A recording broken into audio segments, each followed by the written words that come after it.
Vamos lá, quero fazer uma agenda comentada para você entrar na semana e já saber o que está mapeado de principal e que pode influenciar os mercados. Na tela aí está os meus destaques da agenda aí que eu publico nas redes e que é uma leitura minha do que está já mapeado no Investing, do que pode ser principal a cada dia. Vamos começar falando um pouco dessa reunião da OPEP no domingo. Eu quero entrar em mais detalhes, mas tem muita incerteza no mercado de petróleo. É importante a gente acompanhar o resultado disso e depois o que vai influenciar no preço do petróleo. Tem lá no site de Investing também o discurso da Christine Lagarde, do Banco Central Europeu. Sempre importante quando um presidente de Banco Central com grande relevância vai falar, ver se ele vai falar alguma coisa diferente que possa mexer nos mercados. Tem vários PMIs, tá, entre domingo e segunda de diversos países para acontecer, vale a pena dar uma olhada. Já na terça tem decisão de taxa de juros da Austrália e PIB australiano. E eu acho que é importante a gente acompanhar porque a bolsa australiana vem aí dando uma recuperada, inclusive eu apontei isso no Global Review, junto com outras economias que são dependentes de commodities. E a gente pode fazer um paralelo até com o mercado brasileiro, né? Então, o Canadá e a Austrália, as duas bolsas aí deram umas puxadas para cima. Vamos ver como é que vai ser depois dessa decisão de taxa de juros e ver realmente qual é o PIB da Austrália.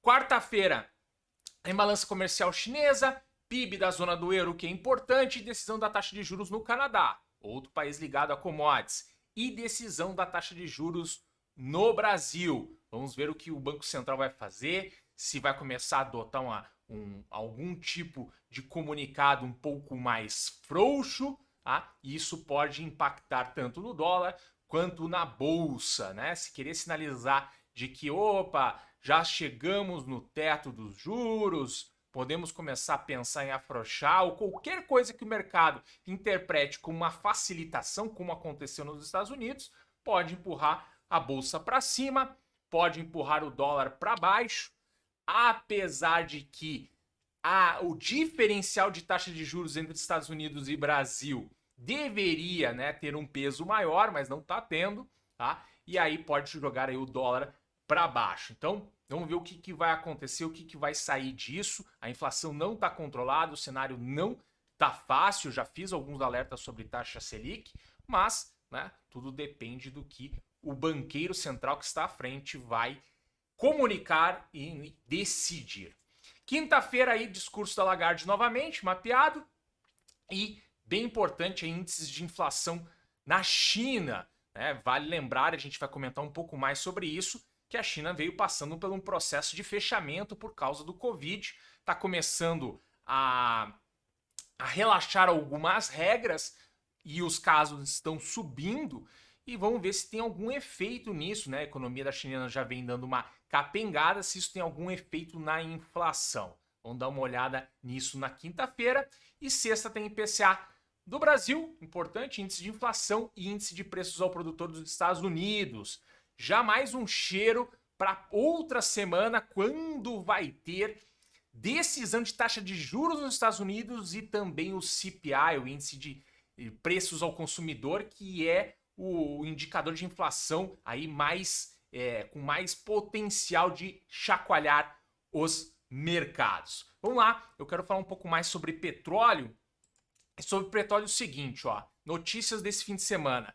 Coalizão do G7, né, dos 7 países maiores do mundo, junto com a Austrália, concordam em $60 por barril de preço máximo para o petróleo russo. Estão botando um cap no mercado, um teto para negociação do petróleo russo transportado por via marítima, tá?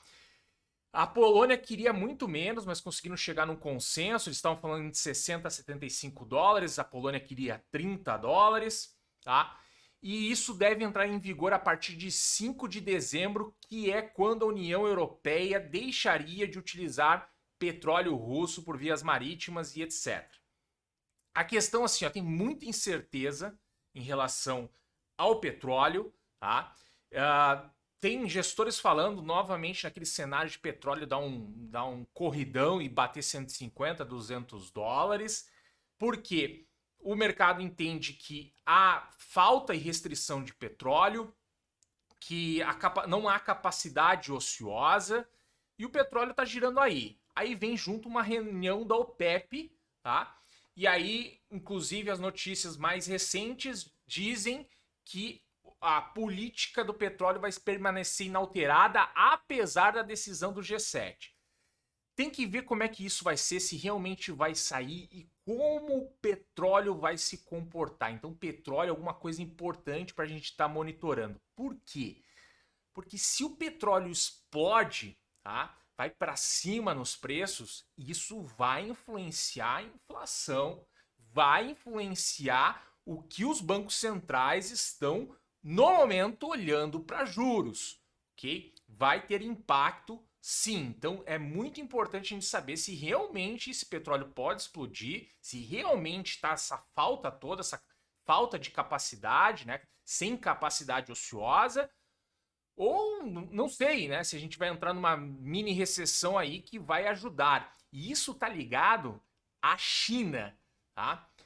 Notícia de Pequim, Shenzhen afrouxando mais restrições do Covid, enquanto a China ajusta a política. Então a galera tá comemorando lá que algumas coisas, eles tiraram cabines de teste, liberaram viagens sem resultados, tá? Só que a China tá tendo um aumento de casos bem grande. Vou mostrar para vocês aqui, ó, tá bem grande. Os dados são até divergentes do que tá aqui pelo Google, do que está sendo relatado na Reuters, mas o que, né, os dois se conversam, são convergentes, é que os casos estão novamente numa ascendência, dado que a China não passou por uma disseminação como o restante do mundo passou com o Covid. E aí tem alguns analistas que dizem que ainda não prevêem uma reabertura significativa de pelo menos depois de março, já que a China deve primeiro obter resultados de uma campanha de vacinação recém-lançada voltada para os idosos. E aí é a questão, se a China reabre, afrouxa, começa a ter atividade, isso também impacta petróleo, impacta outros componentes que estavam acelerando a inflação anteriormente, e também o mercado vai comemorar isso com uma retomada da atividade econômica, o que também ajuda na economia global. O cenário está bem incerto, bem complexo, e isso está interligado.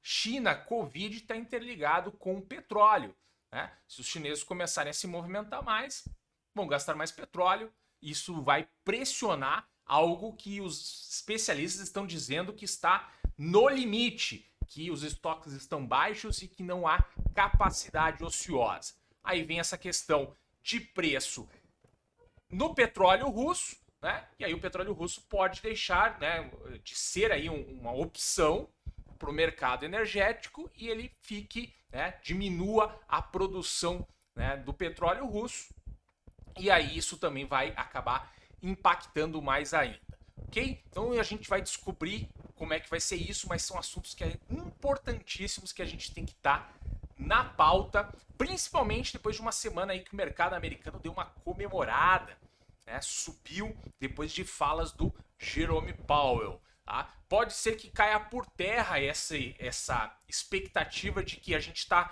se aproximando do pico dos juros nos Estados Unidos se, né, voltar os preços do petróleo a subirem com força e isso voltar a pressionar a inflação. Era isso que eu queria comentar a agenda, mostrar isso aí, dá para acompanhar pelas notícias, a Reuters é uma boa fonte se você quiser também olhar lá. Eles vão estar em cima desse assunto. Provável, não tem horário, né, de fim de reunião de OPEP, uma coisa não tão transparente, tá? E aí vamos esperar o que vai ser reportado pela mídia e abrindo os mercados, a gente vai começar a ver como vai ser o movimento do petróleo e aí, né, depois os desdobramentos de tudo isso. Pode ser que não seja uma coisa de curto prazo, tá? Pode ser que o petróleo abra se comportando de uma maneira tranquila e isso ao longo do tempo, até as melancias se encaixarem, descobrirem realmente se a Rússia não vai fornecer o petróleo. Tem a China também, que é uma incógnita ali se vai reabrir ou não vai reabrir, dado que os analistas, pode ser desdobramentos de maior prazo, por isso acompanhar aí eu sempre acompanho por commodities. Legal? Se você gostou dessa agenda comentada, deixe seu like, inscreva-se no canal e também faça o seu comentário aí se está faltando alguma coisa, se quer outra, se está gostando ou não. Legal? Um grande abraço